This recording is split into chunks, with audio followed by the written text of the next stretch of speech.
Welcome to Celebrating Act Two, where John and I are once again speaking with Manny Pacheco. And ladies and gentlemen, this is no small feat. This is a second in a very important series of videos about forgotten Hollywood's top three films of the studio era. Very Right. important, And right? different genres that we're covering in each of these Yeah, top threes. Yes. yeah. In fact, What? it's a 10-part series, and it resembles a lot of what the American Film Institute does when they do their year-end top this and top that. So Yes, but this is forgotten Hollywood. that's right. That's Right. exactly And by the way, And I would suggest that studio era. they may be following what Forgotten Hollywood and Celebrating Act Two They've been does. doing I'm this just a lot. saying. Yeah, you Just don't get saying. enough credit, Manny. Right. Well, thank you, but they have been doing this a way lot longer than I have. Sure. Sure. So what's our genre today? Yes. Westerns. What is it? Westerns. Yeehaw. Oh, okay. So episode 2 of the top 3 from Forgotten Hollywood is Westerns. Westerns, and this is Now, probably your favorite. Are you going to give us a couple of honorable mentions? Like, Oh, yeah. I'm going to give you two. Yeah, and John, I mean, you love Westerns. I know. I do. I am a Hopalong Cassidy fan from way back. Well, I hope you like these then, because, it mean a lot to me since you're like such an aficionado of Westerns. Yeah. The honorable mentions, one is not enough credit goes to Jimmy Stewart and his collaboration with Anthony Mann in the creation of Westerns. And one of the first that he did in that collaboration was Winchester 73. Absolutely wonderful film. Oh, absolutely. I can't believe this isn't in your top 3. Well, wait till I say the next one. Oh, Right. wait a minute. Debbie Downer already. Wow. The good news here is in my top three different directors, which I'm pretty excited about. But the other honorable mention was the movie that actually elevated the stardom of John Wayne. He was basically toiling for the entire 1930s in these B westerns. He finally made an important western behind the mantle of John Ford, of course, who made many westerns. And that movie is Stagecoach. Stagecoach, yeah. That's Absolutely. I don't know that Stagecoach is on my top list of cowboy films or Western films. Right. But it's certainly notable. Well, it's notable just for the fact that John Wayne became a star. But here are the top three. Yeah. This is the top three. All different directors make the top three. And it's a shame that actually John Ford is at number 3. I mean, he really defined the Western through the studio era. But this is his best represented movie. And the only reason why I put it at number 3 is because there are some directorial flaws in the making of this movie. And that's just another story. I'll maybe mention one or two. But it really has wonderful stars in John Wayne and James Stewart. It was a later Western, maybe one of the last great films that John Ford made. Number 3, The Man Who Shot Liberty Valance. Yes. Yeah, that's a good one. Yeah, great actors. I mean, the names of the characters. I mean, Dutton Peabody, Esquire, Link Appleyard. Liberty Valance is such a colorful name, and the only reason why I have this is that in some scenes you see the reverse of what it should be. So something happened in the camera where in the political scene that they do, people are just sitting in the opposite sides where they should be when you're outside of the room. And so that was just a that's a continuity mistake, is I guess what they call that, right, John? Probably is, yeah. Continuity. I remember the song came out before we ever saw the movie. The Man Who Shot Liberty Valance. Yes. Big pop hit. Yeah, Gene Pitney, it should have been in the movie, but for some reason they left it out. It was supposed to be in the movie. For some reason it didn't happen, but it became a big hit. Yeah. And of course, one of the memorable lines of this movie, of course, when legend becomes fact, print the legend. So, it basically told of the hypocrisy of what the Wild West was, how it was created in Hollywood. And John Ford was masterful at that. Now, I don't want to jump forward and spoil it, but when The Man Who Shot Liberty Valance always reminds me of The Shootist. Oh, John Wayne's last film. Yeah, just a superb film, probably in my top 10. I love The Shootist. I loved it. Yeah. I loved it. Yeah, a great film with some great actors. John Carradine is also in The Man Who Shot Liberty Valance, as well as The Shootist, and of Yep. course Harry Morgan and Scatman Crothers. Yeah, great film. At Yep. number two, this was a film that was supposed to not be made. The director had to negotiate to make this film because it has such a really sober storyline. But William Wellman knew what he needed to do. He wanted to tackle the issue of lynching. And so for me, the number two movie is the Oxbow Incident. Yeah. Oh, it's a hard movie to watch. It actually happens that the lynching occurs. There is retribution for the posse. They're not really a posse; they're more of a mob. Right. And it tells of the horrors of mob rule, and it really has a powerful, powerful message. And that's not me talking; that's Orson Welles talking. Yeah.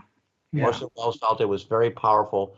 And he told Harry Morgan at a movie theater when it screened it in San Bernardino, the audience, if they're not reacting, they just don't understand what they saw. Wow.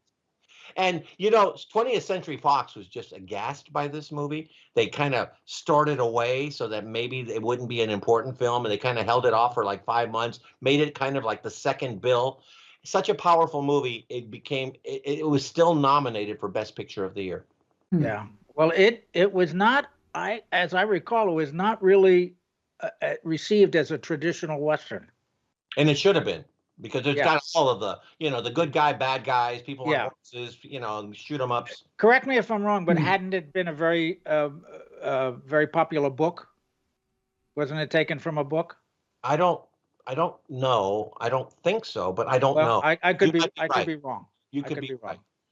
Now, But anyway, wonderful film, no doubt yes, about it. and number one, directed by a man who made a few westerns himself, although he's not known for the genre. But in this case, I think he knocked it out of the park with, of all people, John Wayne. And it really tells the historical background in the first cattle drive. And I really think that Red River is the finest Western ever made. Really? Red River, yeah. John Really? Wayne. It's kind of a version, a Western version of Mutiny on the Bounty. Yeah. Montgomery Clift kind of plays the Clark Gable character, and boy, Walter Brennan is terrific in this film. But John Wayne, his finest role, I think he really had to act in this film. I mean, a lot of folks like to say the finest moment in a John Wayne film is in The Searchers. I think that's John Ford's finest moment. I don't think it's John Wayne's finest moment. I think his finest moment was in this movie. And Howard Hawks, after making this movie, told the public when he was interviewed, "I didn't know the big guy could act." Yes, he could. You don't seem like I picked the right ones there, John. You feel like a little wanting for more? I know John's a Western guy. I need to chime in here. Here's the thing. This is only the second of the series that we're doing here. And what I love is that even though I'm going to say I'm writing down at the beginning of each of these things what I think is the best in my mind in most cases. And I put down High Noon, and I know you're going to pan it for reasons. No, High Noon's in my top 10 as well. Oh, it's fabulous. Okay. I'm going to have people watching this and saying, "What about Shane? What about But here's Shane?" the point. But here's the point. The background information that you give makes a lot of sense. That's why you are a Hollywood historian of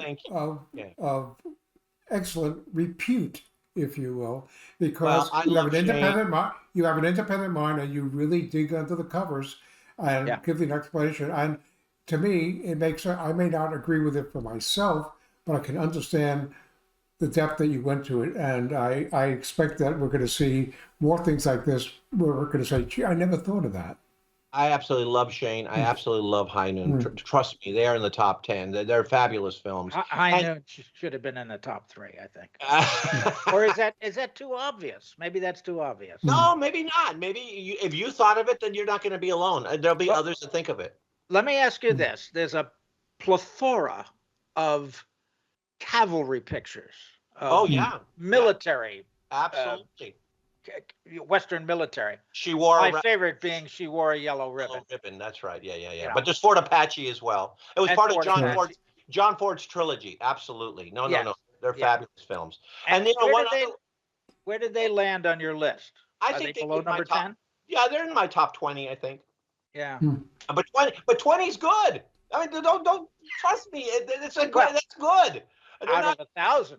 Yeah, out of You have 1,000. 1,000 pictures you But evaluate. you know, here's the thing. I can hear somebody out there in the back, watching us and saying, "Do you consider the Treasure of the Sierra Madre a Western?"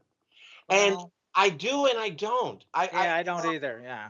I'd like to say it's a Western. It's kind of a Western. No, I wouldn't. No. Yeah, but if we did consider it, then it might make my top 3. It's that good. But Yeah. I just don't think it quite is a Western. It's kind of Well, a Western. you know what? People have to give you a tremendous amount of respect whether they agree or don't agree by almost leaving John Ford out of the top 3. Okay, No! I thought it was like an honorable mention that you gave him number 3 because he has so much. I mean, he coined the Western. He made the Western what it is by so many measures. So I applaud you for that. That's a gutsy move. Yeah, he did. He shaped the landscape Yeah. first. Yeah. So Okay. this was fun. This is a great list. And what a great series. Manny, your Forgotten Hollywood top 3 movies of the studio era. Yeah. This is a great list. I'm looking forward to number 3. Can you tease us and tell us what the subject, what the category will be? No, because you've got the list. Yeah. And how about this? And the winner is. Yeah. We're going to have to just wait and find out. For more on Celebrating Act Two, visit our webpage, follow us on Facebook, subscribe to us on YouTube, and tell your friends. Celebrating Act Two is the user manual for the second half of your life.